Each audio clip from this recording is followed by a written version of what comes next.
This podcast is a production of Unfiltered Studios. If you would like to know more about joining Unfiltered Studios, please visit our website at unfpod.com for more information. So I went and I wrote screenplays every year in the belief that a good story would lead finally to a chance to direct, which it did. I mean, obviously Midnight Express was for another director, as was Scarface. But I learned a lot on those films. Scarface, for example, I was on the set every day, pretty much for 6 months. It went on, but I learned a lot by watching. If you keep your eyes open on a set, you learn.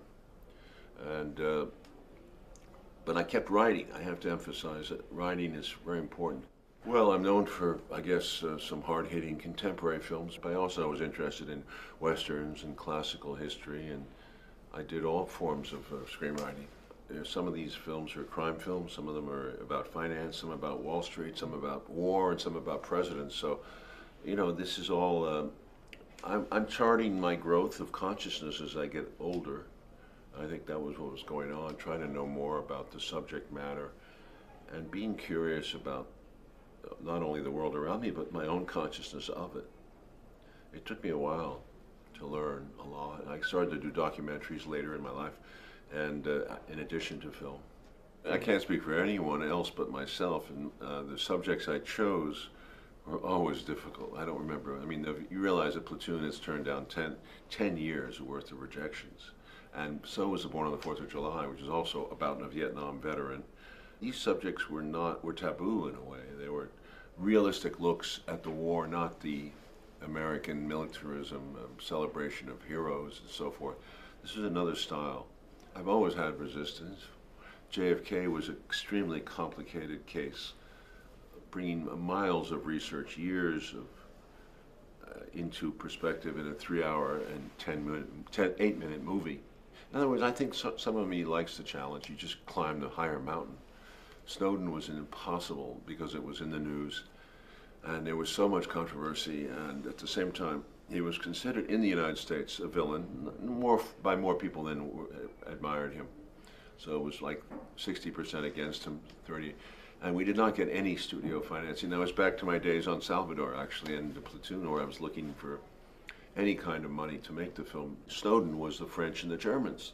So we made the film in Munich. We transferred the location to Germany because we felt we were a little bit worried about the United States, his view of this. So everything has been difficult, and I can't ever tell any young filmmaker that it gets easier. You might think it gets easier, but maybe you're not trying your hardest. So every film is a privilege to make and should be treated as such. And the budgets are tighter and tighter because drama has declined as a subject of interest in the increasingly corporate fantasy-laden world. And you know, drama is built on tension and sometimes discomfort. And I think the movie-going experience has been reduced to does it make money or not? And the easiest way to make money is to please them. We mixed, we loaded it, we edited it. Sometimes we get so deep into conversation that we have separate segments worthy of their own place in the sun.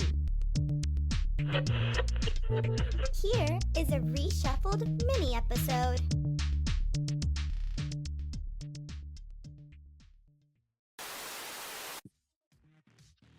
All right, gang. So here we go. You know, I am going straight into it. I am talking about Oliver Stone's, what I like to call his drug cartel trilogy. We're going to go into Midnight Express, the true life prison drama that there's lots of journalism on, starring free hit wonder Brad Davis. Then we'll go into various audio essays on Scarface. I was able to get so many people on that at different times throughout the course of 2 years, and it was well worth it. And then we'll end with a brief segment on Savages and how that was kind of a fun sleeper hit for Stone, as well as divisive and critically derided for other reasons. And I touch pretty much all the bases. I don't leave any Stone untouched. I really don't. And yes, deliberate pun. It's Oliver Stone. But yeah, originally I wanted to add a few other movies in there, and then I was like, nah, Salvador's a war movie. It's got drug cartels, but it's ultimately more than just about the cartel stuff and more about journalism and covering the battle.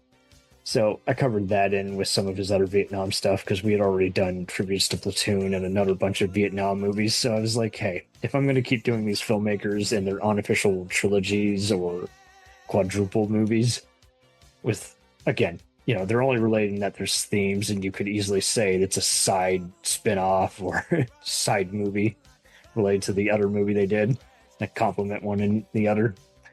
And I'll do that with plenty of other movies he's done, so there'll be plenty to talk about.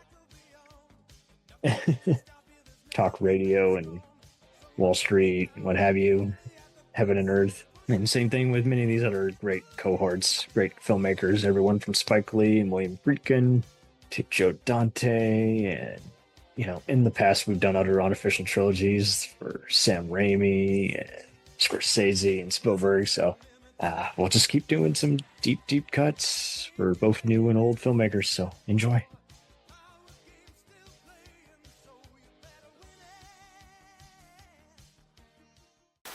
Brought up Scarface, I'll go ahead and just take a tiny moment to say he does deserve some credit for some of those early screenplays. Conan the Barbarian, Scarface, all decent, but Midnight Express, I just think is a great film. Oh, good point. I forgot he did that. Screenplay. And The Hand was a decent horror remake where he just sure. But I just Midnight Express stands out for me as a great accomplishment and a great script. Good stuff.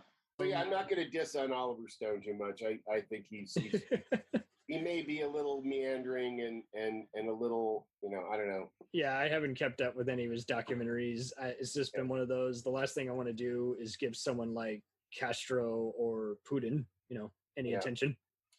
He just feels like he's sort of gotten into the mire of himself a bit, but I'm not going to take away from him how much he accomplished and how great some of his films are. He really did a lot of great stuff. It was kind of like with Spike Lee. Like he had a few rough years and then, is on fire now. Spike Lee's on fire. That, Black Klansman should have won Best Picture for sure. The Five Bloods I thought was great. I was like, this did not deserve to go straight to Netflix. This was so well thought out. Yeah. He's definitely on fire. That is also kind of an issue also of, say, that I kind of had with Savages was him kind of trying to also kind of recreate what he did with Salvador and even Scarface, just show a bunch of Navy SEALs going after cartels, and it didn't feel as nuanced or as fleshed out as those other worlds, Mm-hmm. Yeah, I would agree with that. I'm going to go with one that's kind of an easygoing crowd pleaser that's on the IMDb top 250. And obviously, we'll deviate from that. I figure this one could be either a classic or you might not like it as much as other people and you just think it's okay. Either way, you're going to probably give it a positive rating, but we never know. Cool Hand Luke. Good movie. I think that's a classic. But what do I know? I've never seen it. I've never even heard of it. Oh, you never heard of it? I've heard Paul of it. I've just Newman. never seen it. If you like prison movies or just escaping, but just that motivational, just like nothing can touch me with some light off-color humor, I think you're gonna like it. It comes on Turner TCM. It's on my list. Oh, does it? I just haven't seen it yet. So here's another 3-hour so-called epic was hated at the time, kind of like now, and then I still see some people saying, "Oh, it was trash then." So here is 1983's Scarface. No. So I like it. Well, you can call it a classic, but it was a remake. So yeah, I'm gonna say no. I'm gonna say no. How much popularity does that have compared to Godfather or something like that? It's an 8.3, but yeah, I think it's a good movie. Because of the whitewashing, though, I can't call it a classic. And because it took me 3 viewings to really get my definitive opinion. So I think that the movie could be considered a classic in the vein that it's a cult classic. It's a cult classic. Yeah. People adore and love this movie. It's a Miami classic. There you go. Yeah, but for me, no, it's not a classic to me. I always remember Michelle Pfeiffer. Can we just stop saying fuck so much? That's the main thing I remember. They have the chainsaw scene, I guess, but yeah. Oh, there you go. You gotta put a little warm. Yeah. We do the leg, huh? Oh, that's terrible. Terrible. Oh man.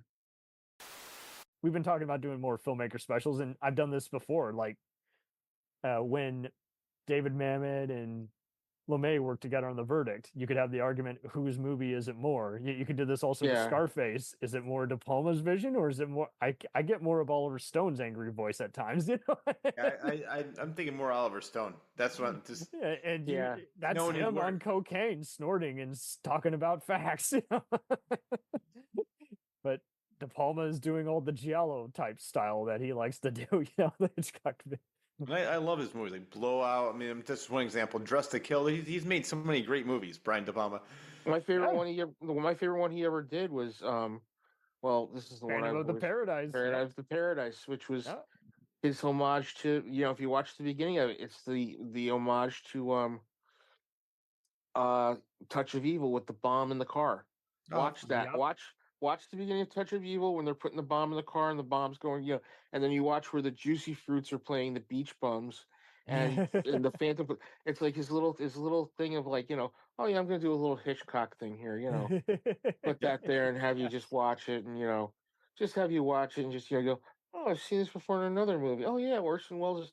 No, it's not Hitchcock. It was Orson Welles' Touch of Evil because he was doing Touch of Evil, yeah. And Dress to Kill is like his little homage to Hitchcock. Blowout's his homage to Antonioni with Blow Up. Right. Just retitled. It went out instead of up. Yeah. And I mean that's the great thing about De Palma. He was just like Friedkin. He has so many movies that should actually be seen more, but unfortunately, people like to look at like the first three things he's famous for, and you're like, Sorcerer is one. That's such a great movie. I love that movie. I was so glad we talked about it with you, dude. Why is Scarface such a crazy, divisive movie? So this just came up at work because I'm not. Yeah, because the guys I work with love Scarface. That guy Joe I told you about, my sister's ex-boyfriend, loves Scarface. The big long picture of Pacino in the hot tub in his room. I'm like, for a guy that doesn't like alternative lifestyles, I find it funny you have a topless Al Pacino in your room, but whatever. Right. I don't care. I don't think that's that great a movie. No, it's fine. I think it's an okay movie. I think there's some major issues with he really seems to want to hook up with his sister.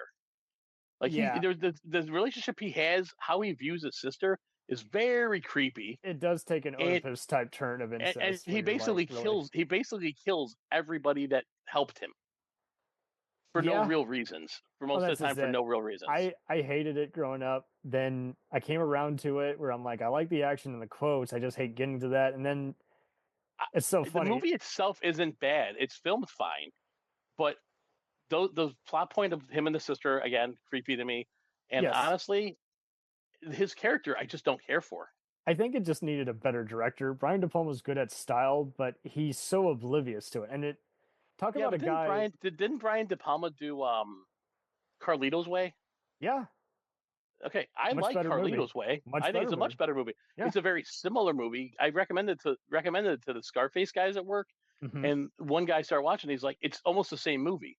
Yeah. I go, "It's definitely similar, but I think it's definitely a better movie." And the guy doesn't want to sleep with his sister, so there's that. That makes a difference, yeah. And but I do think Carlito's Way is the better of the two movies. But I can't think of any other filmmaker who has had a movie that 1 minute they tell that's the worst movie of your career. Then they're like, oh, it's such a good movie on your resume. And then now there's people who you can't ever get a clear consensus. There's people who love anything gangster or action related.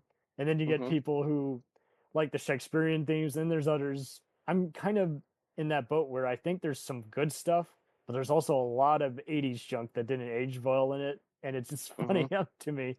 I mean, there's plenty of people. I think the problem is it got overrated too quickly.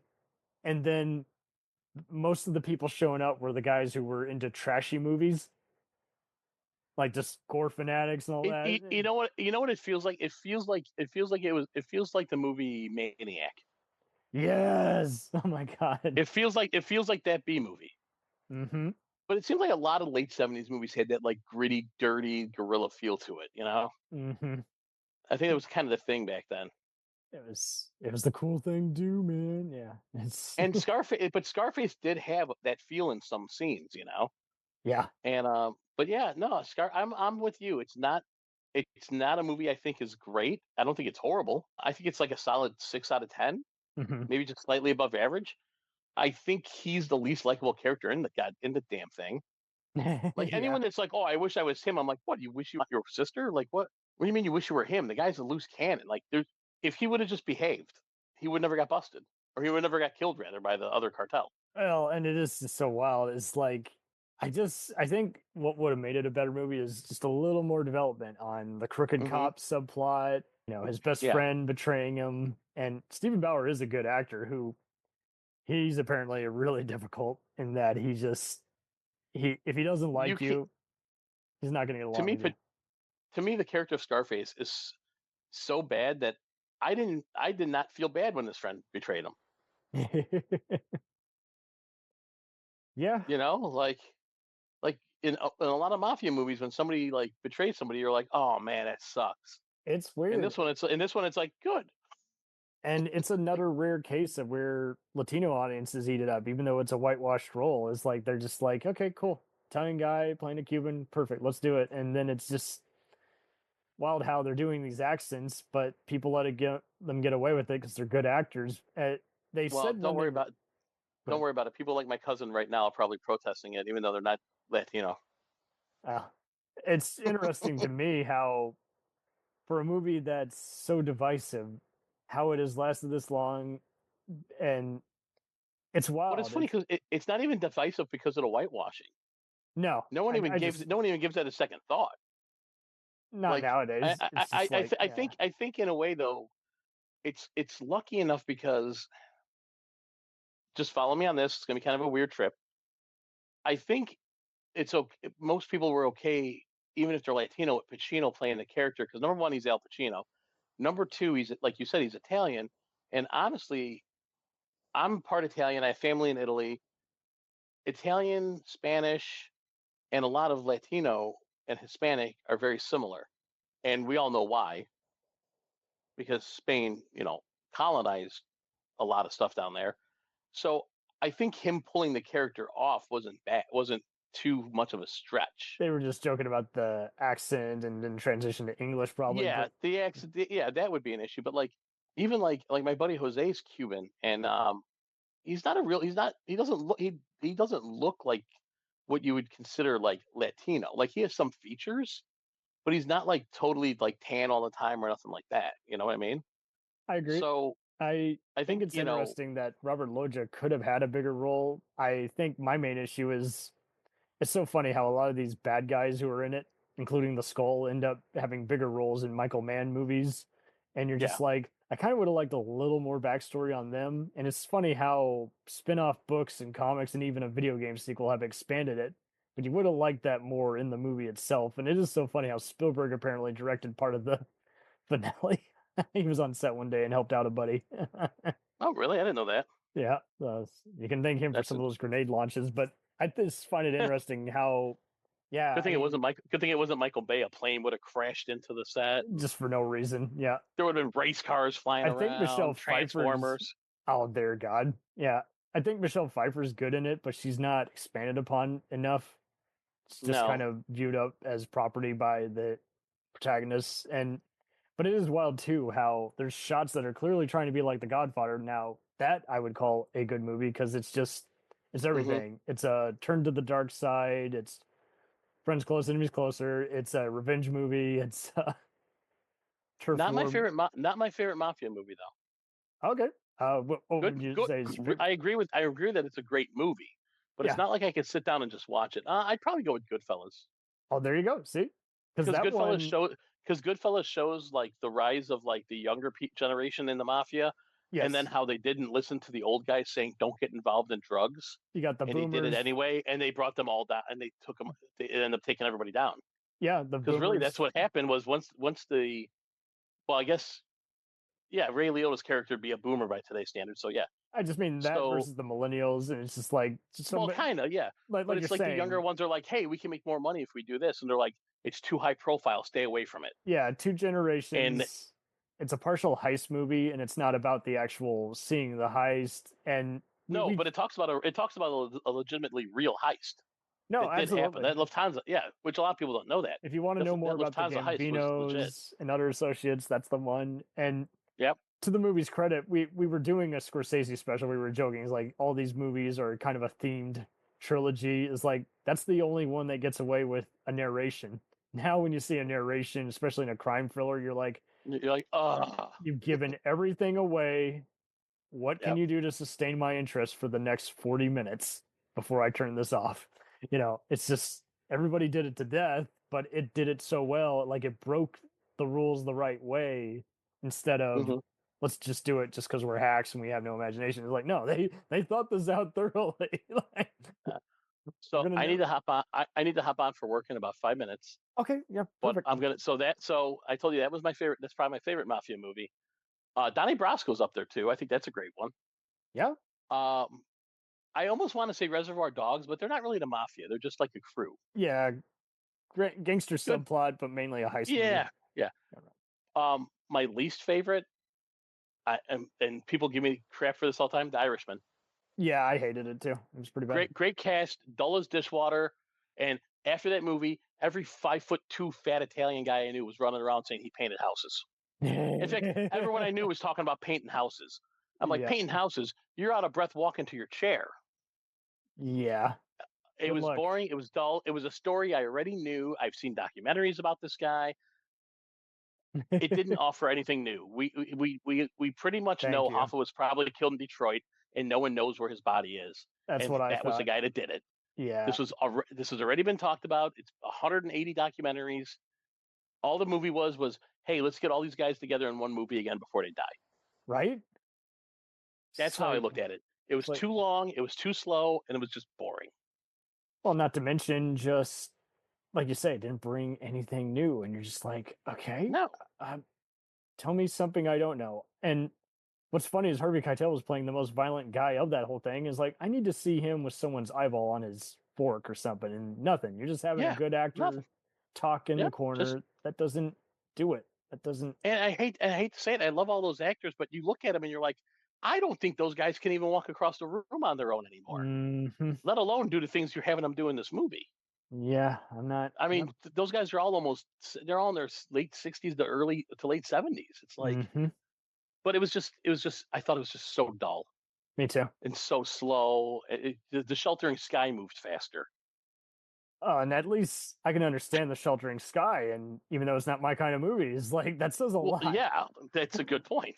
It was like the same thing with Lawrence of Arabia. There's a reason it's 4 hours long, and I watch it every time it's on TV. Versus this one, okay, well, what was the point? You jumped around, and then you played around, and now I don't even know what you did.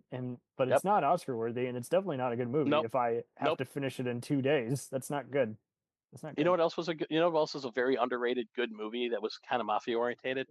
There's a movie with Jason Priestley, and one of the guys from Animal House is in it too, and so is he played, but he's Cold-Blooded, right? Cold-Blooded.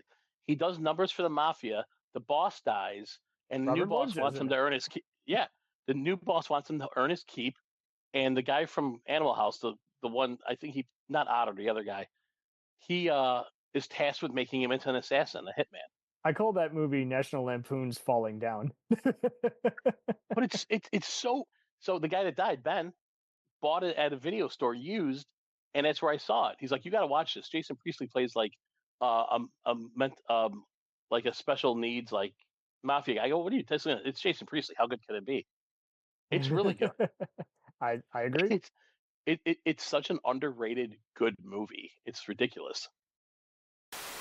Yeah, Scarface is interesting because I have varied on it throughout the years. Like I started off, I like some of this acting and everything, but I hate it drags. Then I re-see it. I'm like, I really like it more. It's a little long. now he's like it's like, oh, it's totally a party movie. It's imperfect. There's a lot of cooks in the kitchen, but it's ultimately a pretty entertaining movie. To me, it's the excess of the '80s. Yes. As told through a cute. Okay, so you got to think 1980s, the Mariel boat lift. People were like exiting Cuba and they went up on the shores of Miami, right? Yes. So what happens here? Okay, there's this guy Tony Montoya.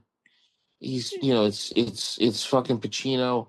You understand why he's a punk, because he's always been exploited, and he used to be a foot soldier for the mobsters over there. He has nothing but pennies when he comes over here. He gets here. I think he's a dishwasher. He shows off as. Yeah, before and so I think a lot of people weren't ready for it, but it is so funny how a lot of the supporting henchmen almost all of them end up having guest starring roles on Miami Vice, which is another 80s excess movie. But it's funny, like you say, like Oliver was high on drugs, and Al Pacino, was just like, I'll work with you just as long as it's not like the bad experience I've had on cruising, And oh, please, no, we want to forget that. Good idea. Terrible execution. Yeah. That and Revolution. We want to forget that and Revolution. Yeah, and Pacino's got himself to blame for that. But and author. Yeah, the Cross My Heart and Hope to Die. We will not mention that one. But Robert Loggia is excellent in this. I love how he's such a backstabber here. But F. Murray Abraham's really good. But rest in peace to Harris Yulin. Like, I will never forget him as the crooked cop in this. And my pal Tony, no relation, and Cloyce and I were writing our own crime movie screenplay, and we were just getting inspiration. So Tony puts on his Blu-ray of Scarface, and it has all the extra stuff that's done to embrace it as a party game, where you can turn on like the kill counter and F-bomb counter.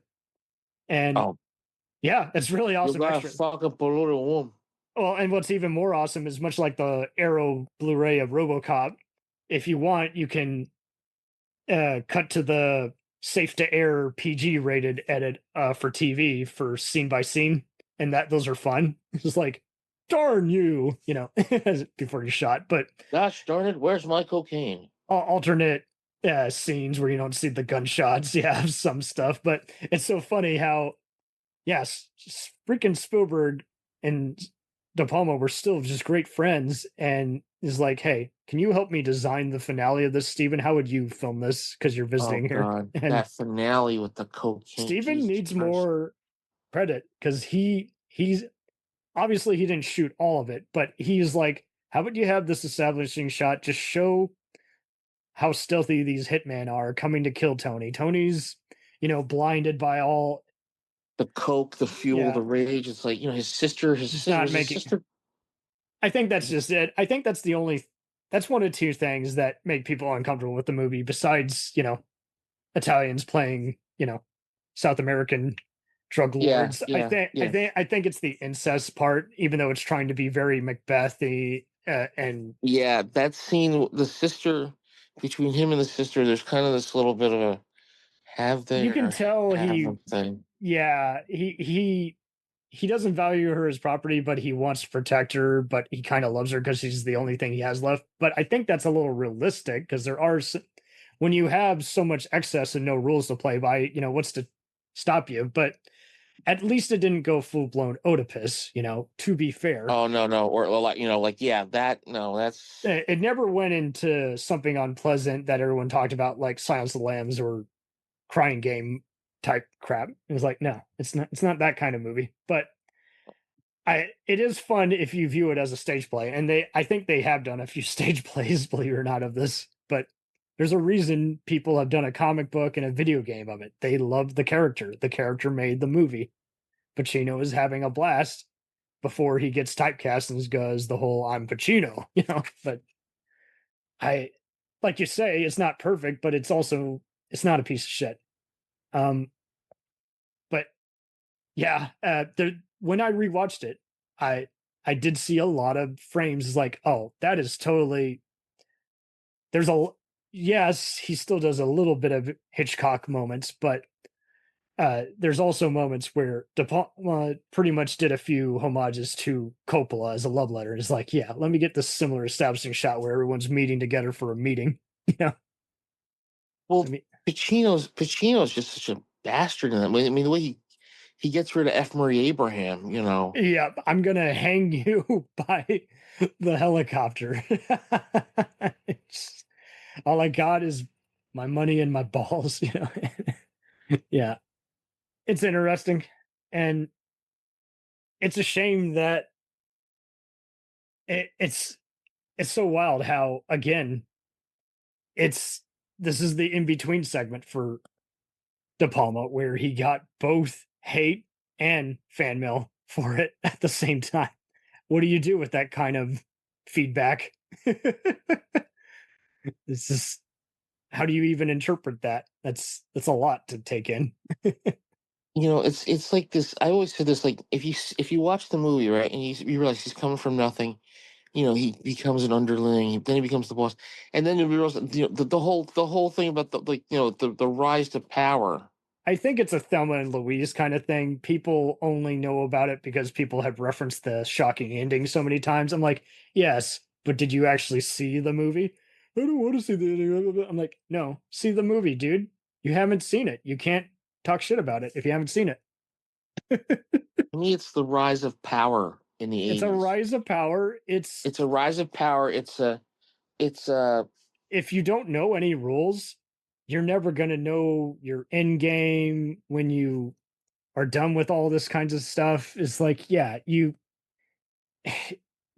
play by your own set of rules, which are also illegal. And Stephen Bauer, this is the role that made him. Yep. He's the horny, you know, brother who betrays him. He's not a real brother. He's just a, you know, bro, as in a friend, you know, my homie. But yeah, and for a whitewash movie, a lot of Latinos, I could not go to a single mall, I kid you not, without seeing some Mexican kid wearing a Tony Montana t-shirt. Oh, I saw it all the time during the 90s. They love him. They love it. And it's the kind of thing that I feel like critics weren't going to like it anyway. Let's say just the dominoes fell a different way and it didn't have the issues with getting a R rating and what have you. Let's just say it had all went according to plan. And, you know, even then, critics were just very perpetrating a lot of myths, kind of like in the 90s, how they slut shame a lot of actresses. In the 80s, they were just so part of the whole Reaganomics, tough on crime bullshit. Oh, yeah. That's the thing that gets me the most about this. That, like, you know, it's released during the height of the Reagan administration, and audiences, they just want to see. De Palma was a good pick because just like his voyeuristic movies, he likes to show you forbidden fruit that anyone would be tempted to look into and see what it's all about and how you could easily be embraced by that seed of corruption, you know? Yeah, it's like he becomes, you know, I'm trying to put it in perspective. Well, you've already highlighted some of the other guys who did him dirty. That's just it. When all those people who did him dirty were authority figures, you're not going to believe there's any justice in the world if you see that level of corruption, really. I already killed a guy with political associations, and I killed a crooked cop who's protecting the other cartel guys. And then I just killed the other guys who are going to come for me anyway, but I just made a power play move. That ending scene, though, holy shit. You know? Yeah, he kills about 35 of those motherfuckers. And I love the final scene where just the smoke, you know, just dawns away. You see all the bodies, and he's getting full of himself. And you can't blame him because this is just all like a video game to him. Is like, you want more? I'll give you more. I'm goes for 5 more. Say hello to my little friend, you know. But that's just it. I think because gamers and other assholes have just overquoted the movie, a lot of people just only watch the finale. It's like, no, see the whole movie. There's a reason it's popular. And it is referenced virtually everywhere. In every other crime movie since that, New Jack City references parts of it. You get the money, you get the women, you get the power. But even, what's a good movie? There's this one movie that has a similar kind of ending. I just had it in my mind. Shit. it's a really good movie. I mean, Goodfellas has some similar scenes that I feel like are a tribute to that, just showing like montages of how they put the drugs together. Blow, I feel like, kind of has a few shots that are reminiscent of that. Yeah. But some of the violence in Leon the Professional and Pulp Fiction definitely has a few shots. Is like, yeah, that's a tribute to Scarface. Yeah.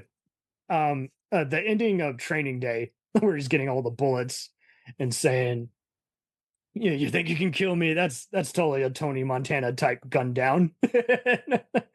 I'm not afraid of you, motherfucker." And the thing that gets me the most, it's about the world's best drug, the Peruvian marching powder.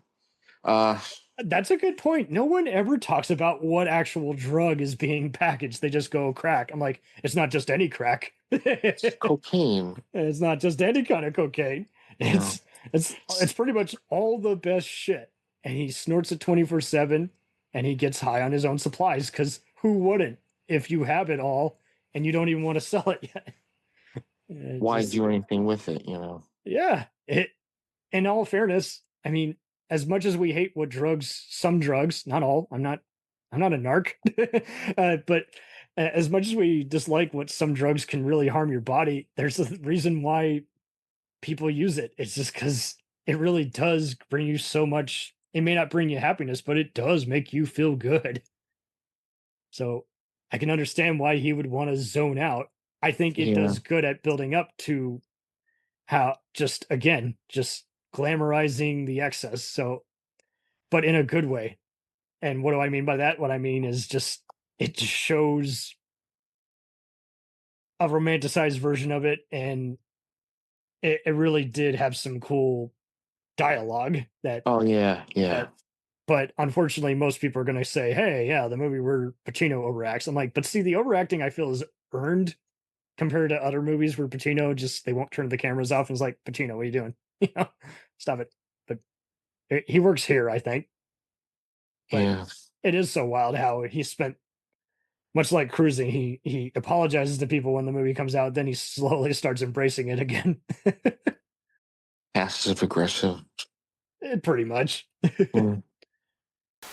If you guys got any final closing thoughts on Scarface, let alone even the original film. He doesn't have a scar on his face. It's a fake film. False advertising. Yeah, there you go. That's the internet trolling version. Didn't have scars. 1 star Amazon review. What face? I saw faces, no scars. All I have in this world is my balls and my word, and I don't break them for no one. Oh, whoa, oh, hey. Did you see the school play of Scarface? There's a school play? Yes, it's online. There's a How little did they kid. edit it? A little kid did the whole thing with his friends. They edited the shit out of it. But it's so But it's the essence, funny. like, hey, Yeah. like, so, I'd be curious to see. It's adorable, but it's just like, wow. Yeah, I'm sure the principal called in the parents saying, what movies are you letting your I saw they skipped the shower scene with the chainsaw. Yeah. No, they only did the last part of the film. Okay, so nothing involved. So they don't have to explain to kids, well, sometimes cops are bastards taking bribes. I would love to see that actually in like a theater or film studies class, someone recreate. Because Harris Yulin is a good actor, but I would love to see them recreate the whole. Well, didn't that one guy from Happy Days do that when he was a kid? Ralph Malph? No. No, the Fonzie's cousin. Oh, I think. Oh, Chachi? Yeah, he did one where it's like a gangster 30s gangster stuff. Oh yeah. Oh yeah, teenager. I mean, kids. I think Jodie Bugsy Malone. Bugsy Malone. Yeah. Is it Jodie Foster or Tatum O'Neal that's in it? Jodie Foster. Okay. And they throw pies at each other. Yep. You get a pie, and you get a pie. Isn't that, I can't pay your taxes. An outtake from Doctor Strange? So they have a pie fight too, isn't that? There was a scene where there was a pie fight in Doctor Strange that was cut, and they said, and Peter Sellers' character gets hit with a pie, and one of them says, ladies and gentlemen, our great president has been cut down, and it came right after JFK had been shot. They were kind of like, 86 on that one. Yeah. Well, it's also fortunate the president in that film isn't remotely like JFK, so you could distance yourself a little too. Yeah. I just think the one thing I love is now Dimitri, one of our men got a little crazy, and he, I love that. I love that. I remember even my parents liked that when it was on TV. They liked that Sellers, his presidential part. Yeah. No, that's a good point. Well, and it was just, again, it's interesting how Scarface could have easily been a satire, but instead it was just kind of, we're just going to. Well, he was doing his over-the-top acting in that. Yeah. Yeah, it is the most unusual, divisive movie. I know people who've grown up loving it but hate it now.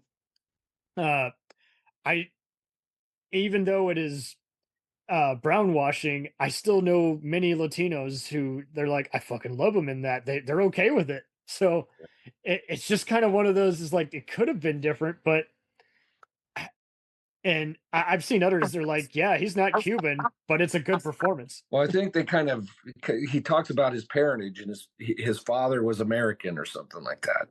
My father was American, my mother was Cuban. Yes. He died. I remember he died. Yeah. He died. And then the one part I love, because you got a fucking polluted woman, you know that? Polluted, yeah, because she's drugged up and everything. Yeah.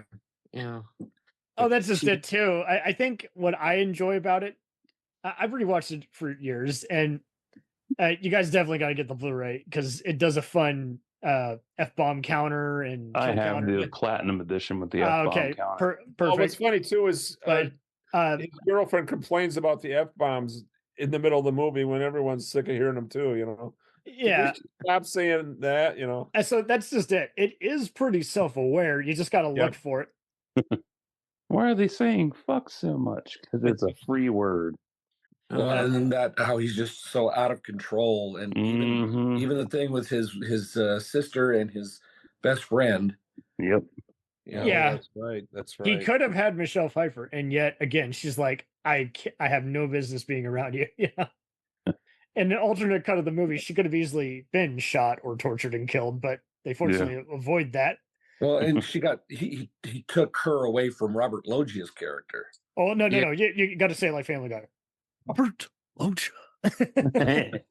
Robert Loggia. Well, right now I'm just lucky. Hey, Tony. Hey, Tony. Oh, I would never. I'm Robert Loggia from Florida Orange Juice. I'm doing the morning when I get up. Jesus Christ. I have a good pee and a good crap, and then I get out of bed. I took advantage of Stallone. Don't tell me to do one over on me. Yeah, he's a delightful actor and everything. I still miss that dude, but this is definitely one of his better known roles before he does a lot more comedies like Big and. What was that one he did with John Cusack? It was Oh, that was a good one. Oh God, what was that movie? Oh, I should know. Robert and John. Hot Pursuit. Yeah, that was fun. Missed it. Remember, he's always going to be remembered as Thomas Hewitt Edwards, the cat. Yes, he will. Oh, he played The Cat. He played the cat. Yeah, it was a late '60s spy TV show. Right? And then the rest. He was a cat burglar. Burglar. Yeah. Okay. And the rest of the '80s and '90s, he was basically playing 5-star generals and. I like him actually in The Believers. Independence Day. Yeah, but the Believers. Did you guys ever see that one? I think I have, but it's been a very, very long time. Long story short, Martin Sheen saves his kid from a satanic cult, and he was one of the guys who was brainwashed and killed. But it's surprisingly very decent. Actually, I might be confusing it with the Martin Sheen movie. Actually, it is. Martin Sheen's pretty surprisingly twisted, but yeah, I mean, I think Loggia brings a lot to this role because he could have easily phoned it in at this point in his career, and he's been on the record at every anniversary screening. He's always being like, "We were putting on a play. It's Shakespeare in the Park. It's really fun." And I just don't know I know he's difficult to work with, but I do not understand why Stephen Bauer couldn't have had a bigger career in between this, all the B movies he makes, and then all his TV show comebacks. Because he's difficult to work with. I know, but it's more of a I don't like you as opposed to. It was really only he got to Ray Donovan where they had to eventually let him go because he was drugged out of his mind and just coming to set late. But no, that don't matters either. Yeah, that's how. Oh yeah, oh boy, oh yeah. Drunk about his mind. Okay, I'm from Cuba. Oh yeah, so deep. Oh. It's funny. I'm gonna get him. Sorry. I'm gonna get you. Yeah. So yeah, it kind of much like Cruising though. Yeah, Pacino did not want to talk about this at all, and I think this was the one that made him finally wake up. Fuck the critics. Whatever my fan base says, I will sign your merchandise. It's like so. He didn't want to talk about it for a while because critics trashed him, saying he gets a Razzie nom, terrible acting. I'm like, even if I don't like him, what part of bad acting would compute into this? Maybe he was overacting, but he was engaging and compelling. He's definitely overacting, but he does have some good subtle moments, especially when he's in the cast and he takes out that silencer. Like he is at that point, he's like, I am not putting up or being played for a fool anymore. Yeah. Is like, but I think this is it. I don't know how much of it is people just I've had some coworkers in the past who hated movies like this and Boys in the Hood just because they were born in the ghetto. So I try to be open-minded, but sometimes it just seems like people who just had a terrible upbringing or just knew thugs like that. And it's like, yeah, trust me, I met plenty of thugs at school, believe it or not. But I never feared for my life. So I get it. It's kind of like some war veterans don't like to watch war movies just because they see all the inaccuracies. So I get it. And at the same time, like, I got to give credit where it's due when someone speaks some ounce of truth. There's real life gangsters who want to totally be like him or the Sopranos. So it is there. If you got something right, it's probably that. It just, and same kind of difference. Where is he going to go? He used to be a foot soldier for the cartels. Yeah. And it is interesting seeing Brian De Palma use some of his other fellow actors because the actors were speaking Spanish, the Border Patrol guards. He had Dennis Franz and another actor he uses a lot dub them in. And so that was what was always interesting to me. I'm like, why does those guys sound like they're from the Bronx, even though they're Latino? He had to dub them. But yeah, no, I do think it is a good role. I know other people who really honestly, I think it's just another movie that's been undone just because much like Thelma and Louise, when they do film clip shows, they always show the last 20 minutes. It's like, no, you got to earn it. To quote Saving Private Ryan, earn this. You gotta watch the whole 3 hours before you get to that part and get to enjoy it. It should be illegal for them to show clips from this movie anymore. Oh God, I don't get it, man. I do not get it. So Jalen, where the hell is Oliver Stone in his career at this point? Like I thought he died. Whoa! Why is he still alive? I think he's awesome, and yet he's not making much anymore. He was great, but I don't think he has it anymore. Wait, all those filmmakers we're talking about, I feel like many of them lost it. They just don't have anything to offer anymore. All right, fair enough. Do you have a favorite? The Doors, of course. Come on. Seriously, of course, Oliver Stone lost it. Did you see Savages and the World Trade Center stuff? This is horrible. 2 horrible movies. Seriously, one of them is like a sappy, like drama, emotional blackmailing one. The other one is just... I enjoyed parts of Savages, but the narration is awful. Like because it's Blake, what's her name? Well, God, she wasn't ready to even... She was never going to be ready, but it's like... She was never going to be ready. She's terrible. Like, yeah. I think she just got up because she had connections or whatever, but she was a terrible actress. Not because she looks hot means she can be leading movies. Maybe just keep her as, gossip girly like roles. Well, and the movie is messy. My only beef with it is, Aaron Taylor Johnson. He's not an actor. He's got a military body, but I get that. But yeah, but he's not an actor. You know what I mean? Like, yeah, you're right. I dug Taylor Kitsch, but after John Taylor Carter, Kitsch was another missed opportunity. I think he would have been a great actor. he's doing but good that on TV, but that's just it. Like that John Carter thing kind of. Oh, that sunk him. He's not exactly. He's not made for movies. My sister and I, we saw that movie. It was like, it's not half bad, but he's not ready to be a movie star. But we like him. But yeah, Savages, I think my main issue was the whole, we got to actually film this kidnapping like in an actual car. Is like, no, just use a movie set or just imply it. You don't have to show that. And the fact that they played some tricks while getting in character on a stunt woman is like, that's not cool. That would not fly I feel today. like it was a very exhausting movie, and when I read the novel it was based on, it was even shittier. So can you imagine? Oh, okay. Well, I wasn't going to read it anyway, but thanks for saving me time. Trust me, don't waste hours of your life reading this pile of garbage. Did you know Uma Thurman was in the movie, but they cut her scenes, which makes you wonder, why would you waste all these big Uma A-listers? Thurman, you idiots. God, she was brilliant in Nymphomaniac. I was just watching Nymphomaniac. It's a very disturbing film, but it's also great. And Lars von Trier is a terrible person, but he makes really great movies. Not a Dogma 95 style fan, but really, I love. I don't buy their bullshit. That's and fine. then Cammy. Two wrongs don't make a right. It's all good. No, hey. But I'm with you. Savages had some missed potential. There's just like but World Trade Center, yeah, don't bother.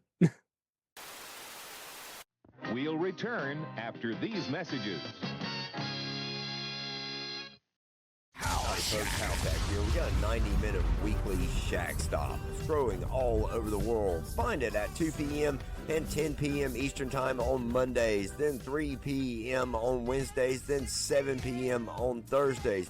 You can catch it on many more radio stations, 99.9 KERB, 1 p.m. Central Time, 2 p.m. Eastern on Mondays. Then catch the encore on Thursdays at 5 p.m. Central Time, 6 p.m. Eastern.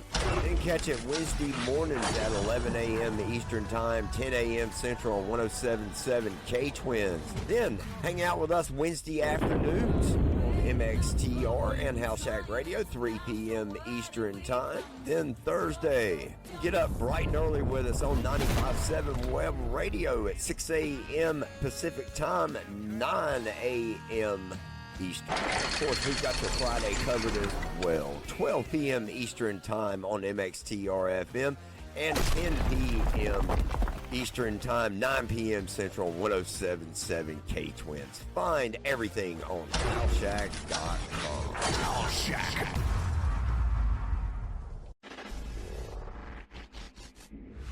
Welcome to the Better Call Daddy Show, the #1 podcast where we admit, no matter what happens, Daddy has the advice we need to fix our problems. Introducing my dad, Mr. Wayne Friedman. That was good. It would be nice if you could also sing a song.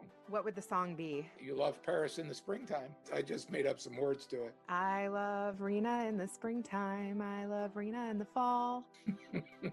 That's right. That's good enough. What I do is interview people of interest, share it with my dad, and get my dad's advice. My dad is my hero. Nobody's got my daddy. Oh boy, let's go to Grandpa. You like to be a little rebel. I tried to rein you in. I have a daughter named Rena that acts just like I did. She's got a son that is not only just like me, but it's just like her. I'm your host, Rena Friedman Watts. Invite your friends, subscribe, and I'm excited to take this journey with you. Let's dive in. She was teasing this guy with this sword, and she accidentally cut his dick. Oh my God, I'm dying. And then he started to enjoy it. I started going down the phone sex rabbit hole. You've got the wankers, and they jerk off in 5 seconds, and then they're done because A, they don't want to spend money, and B, they're quick. My stepfather had mania. If I'm yelling at one of my kids, that fear, that rigid fear. Mom even said to me, I hope you have a kid just like you. There are lots of people that are being bought and sold right now for profit. If you think you're going to kill yourself, shut up and kill yourself. If you're not going to kill yourself, then shut up, smarten up, and it's all on you. The bullshit has to end. Wow. When I was 11 years old, I was raped and molested over the course of a year what Jeffrey Epstein had was a sickness inside of him. I am Evan Castrilli Carmichael. I could do anything that I believe that I can. I'm so excited too. Let's go. Next on Better Call Daddy with my mom and my grandpa. Stay tuned.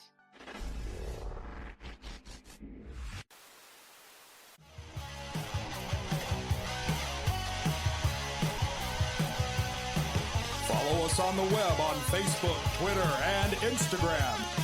The podcast is available on Podbean, Spotify, iHeartRadio, Anchor, Apple, and anywhere else podcasts are available. Feel free to review our show and leave comments on any of those sites. Thanks a million for listening. It's a jacked up